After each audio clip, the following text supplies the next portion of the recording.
Wait, Captain, the boat isn't tied down. No time to waste, Turtle. Booty awaits. We're here at the Cartoon Art Museum, getting ready to interview the Radical Access Animation Studios crew, Scott, Craig, Todd, and Matt. So hope this works. We're praying really hard. Hopefully this camera works. The camera just smashed down. We just had a pretty bad tragedy with my camera, and yeah, ordinarily you cannot shoot the camera with the camera, but now through this paradox I actually can, because yeah, and there's part of the tripod, here's part of the camera. Oh jeez. I don't know. This is the reason why. Yeah, this thing broke off. More tripod smash. It's my dad's old tripod, which he so generously gave me, which hasn't been working too well. I could club someone really nice to this thing. Yeah, yeah. So I'm Dahveed and Craig Hartin. Craig Hartin. Oh wait, Todd Redner. Scott Fry. Craig Hartin. Steve Sievers. Very cool. It's awesome. Well, geez, well, we're familiar with all your incredible shows here. I mean, everything from like Aqua Teen Hunger Force through now you're doing Archer on FX. And I was just really curious, how the heck did you get started in this? If I don't know if you're all together at the beginning, but if you could each start, you talk about how you got started in animation, and then you know, starting this incredible company. So, wow. Who wants to start here? Me, but you hear the story. Yeah. I can say, you know, when I was a kid, animation just wasn't a job that was real. Animation wasn't something. It's like, oh, it's not a real job. So I started pursuing other things, and then Scott here actually led me to animation. Said, you need to be doing this. So he saw the talent in me to do it, and so that's when we got together, and then I'll let him continue. I actually got my degree in film, so I'm not even an animator. But I got called in to do compositing on the original pilot for Aqua Teen. Craig was actually working somewhere else and was doing work on the show too. And that little pilot, which nobody thought was going to last beyond one episode, turned into 100 episodes now. But we started doing that. We did that show, and because of the work that we did on that show, we started doing other promos and bumps, and we just continued to deliver on time. We had great people, a great team, and everybody was impressed with our work, so we just got another job and another and another. We went from Aqua Teen to, there's been so many, Perfect Hair and Squids and 12-ounce Mouse, and it's all kind of a blur now. Yeah. Now, didn't Aqua Teen actually start on Space Ghost Coast to Coast? Because I remember seeing them as guest stars. A little bit of a spin-off of that. Craig, you may know that story better than I do. It was actually written in the beginning as sort of like an idea for it, and then they decided to table it and actually create it for, you know, just sort of a separate pilot at the time. And we ended up going back and making the Space Ghost episode. I guess second season we went in and made as sort of the last episode of the season. We ended up making the original idea, which was from Space Ghost at the time.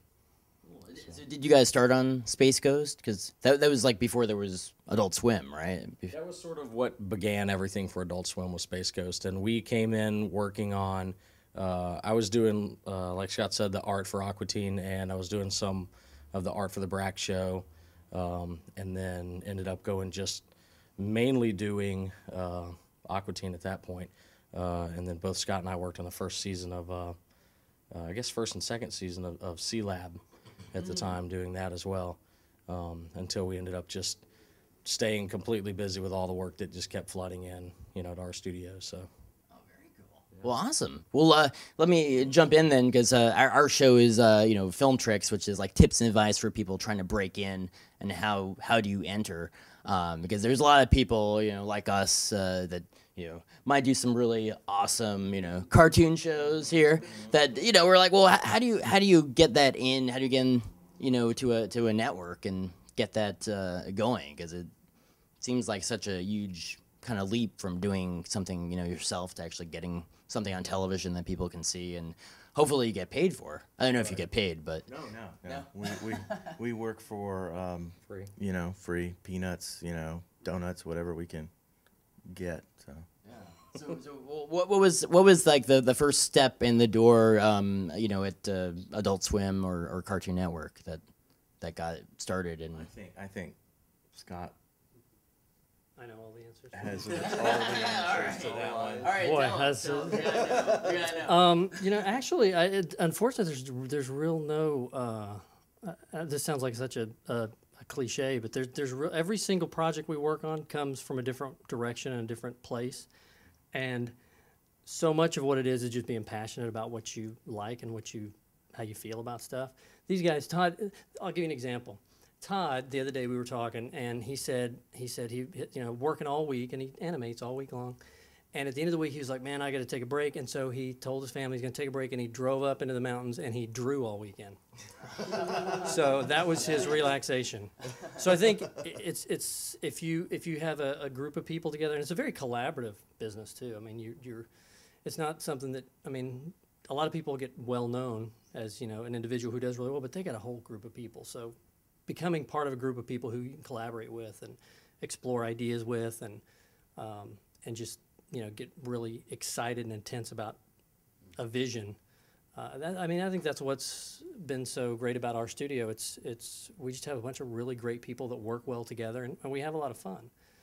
Well, I thought of a cool way to plug all the shows you work on, because I'm a big theme park fan. I go to Disneyland like 2 or 3 times a month. I got married there.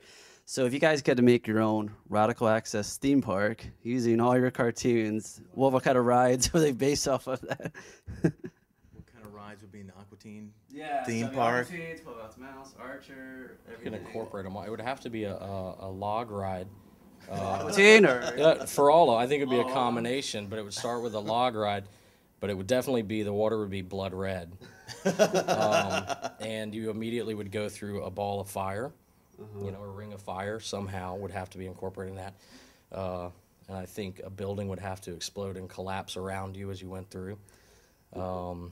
Let's think, what else? Would it be like a stunt show or? Itself just collapse. The ride Yeah. would make it. The Well, ride just- in the end, I think everyone would die on the ride. But it's a big bang. It's like the big, you know, you got to go out one last time, and you might as well go out on the Radical Access ride, you know?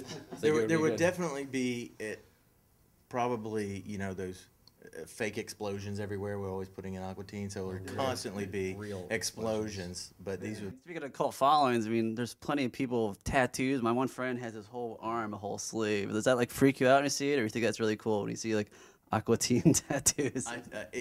For me, it's extremely flattering. It blows. I mean, you know, we'll find tattoos on the internet, and a lot of guys send them to me because I've drawn a lot of them, or I designed the character or whatever. So it's like, wow, I designed that, and somebody's got it on their leg or their arm or their tush or whatever it is.